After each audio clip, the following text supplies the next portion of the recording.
Well, hello, folks, and welcome to the Dieter Melhorn Fishing Podcast. I hope you're having a good day, whatever day it is that you happen to be listening to the show or watching it on YouTube. Today, we're going to talk about, well, the follow-up, some interesting developments to the cheating scandal I talked about a few days ago. Some of you may wonder, why do you have such a fascination with what goes on in the bass fishing world? And quite honestly, as I've said before, I think a lot of it translates over into a lot of different types of competitive fishing. If you're not into competitive fishing or don't follow it, it probably doesn't apply to you. It's probably not that big of a deal, but I follow it. I'm interested in it. I think a lot of the developments that we get in the fishing world are designed for tournament fishing, mainly just because people want to catch bigger, more fish, and it's a lot of stuff is brought to life in that world. Forward-facing sonar is a big one technology-wise that comes into play, and I've seen a lot of traction here lately. But I find this interesting because one, this guy in particular, is trying to make a living. He's a young man. He's in his early 20s trying to make a living in the fishing world. A lot of us would like to be doing that, or at least some of us would love to have the chance to make a living fishing. And you have something like this happen, which you're going to find out here with this new development and this new twist and some of the other stuff that's come out that, he's been subjected to a lot of scrutiny, not only from the fans, but the biggest thing is from sponsors. He has lost sponsors over this. I had some conversations with some folks about it that are close to him. And by the way, I have reached out to him to offer him a chance to come on the podcast, and Bass. Bass could care less about talking to me. I was hoping he would. He's from here in the Carolinas, but he's probably doing the smart thing. He's got some videos that he has posted. I'm going to show you some clips of that here in a minute. The biggest reason I wanted to do this podcast is because, I've done two on it, but he did something that I've never seen anybody do, and I want to get your opinion and your take on it, and just see what you think about it, and see if it's a good idea, bad idea. Should he have just let lion dogs sleep and moved on, or is this something that can kind of cleanse his name? Here's what happened. He went out and hired a private polygraph examiner to give him a polygraph test, and he was looking for a way to basically clear up some of the confusion around some of the wording that he says was in the original polygraph test. Now let's be clear on something here. I have not seen any definitive information on what questions were asked in the first polygraph test that he was giving. Those questions are very, very important, and those questions can have a major impact on whether or not you pass or fail a lie detector test. How those questions are asked in relation to your frame of mind, it plays a big part in whether you pass or fail. I don't know from what I've seen what the other questions were. I know what the questions related to, and it comes down to some things about some prior knowledge, some waypoints, that kind of thing. But what I'm going to do, I'm going to roll this clip of him, and I'm going to come back and give you a few things to think about that I want to see your feedback on down in the comment section. But let's hear what he had to say. All right, guys. I know everyone has been waiting for a response, and I hate that it's taken this long to get back to y'all. But knowing that I was innocent, I had to get a second opinion, so I reached out to Daniel Rybakov, who is one of the top investigators and polygraphists in his field. After lining up schedules, I flew to Florida to take an exam with him, and I followed all of the same procedures I have done many times before. In the words of Daniel Rybakov, I passed with flying colors, and I showed no dishonesty. I've also attached a video that he supplied as well as test results to further solidify my claims. As I've stated before, I am entirely innocent, and I will hold to that. This test wasn't to throw anybody under the bus, but to provide my side of the story. I've spent many sleepless nights trying to figure out how I was going to clear my name and prove to everyone who has supported me that I did not disappoint them or let them down. I pray none of my colleagues or peers have to endure anything like this going forward, and I am thankful to have some closure, and once again, thank you to everyone who stuck by me. And by the grace of God, I will be back on the water, and I will be fishing with all of y'all real soon. Hello, my name is Dan Rubikoff. I'm an advanced certified polygraph examiner who also does polygraphs for police departments throughout the United States. I was able to polygraph Jordan Thompkins relative to the previous polygraph that he was told that he failed regarding the St. Lawrence River bass tournament, utilizing waypoints and utilizing social media for his advantage. Mr. Thompkins did pass his polygraph test with flying colors.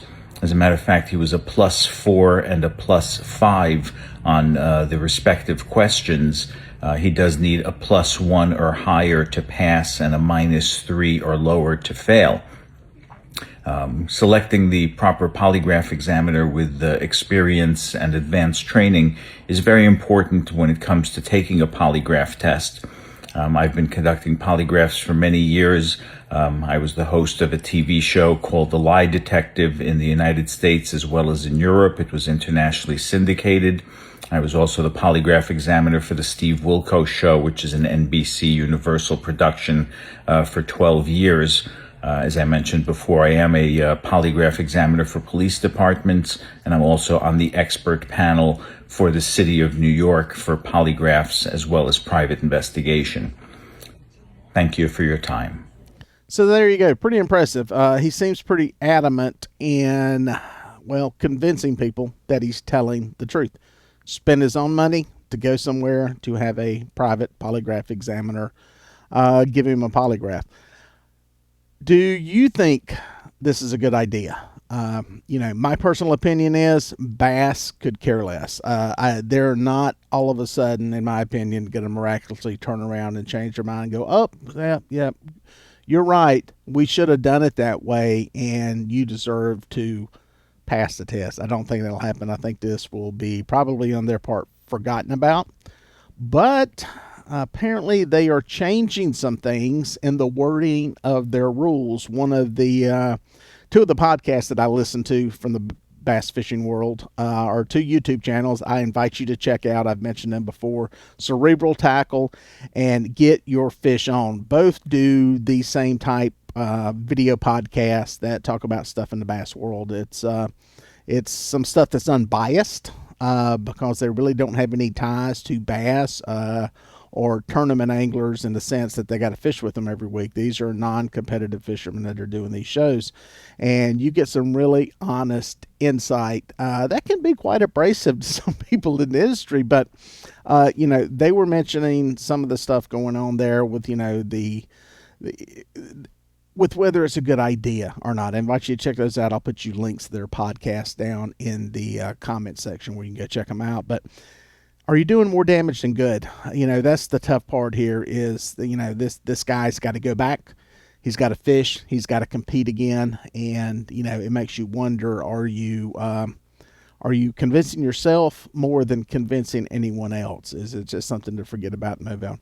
I don't know. Like I said, I've invited him to be on the podcast. I think he's probably smart for not doing it. I think he's pretty smart for probably just do what he's doing in his social media circle. The downside to doing that is you don't reach anybody except the folks that are close to you. You may reach some other people. Obviously, Bass is seeing this. They're seeing what he's putting out. They're getting the message delivered to them. But it's an interesting situation. And, what would you do if you were in that situation? If you failed a polygraph test, knew you were telling the truth, knew the questions were probably asked wrong, knew that there were some twisted circumstances and all this that are not good, what would you do? Like I said, it looks like Bass, according to some stuff from Cerebral Tackle, that they're changing the wording on some of the rules and kind of trying to change that so that it can accommodate some of these things. It comes down to this whole thing with like knowing information about a lake. One thing you don't see in the catfish tournament world is there's no rules about sharing information. There are rules about sharing information the day of a tournament while you're fishing, but you could go out and somebody could pay me for waypoints of where I've been catching fish.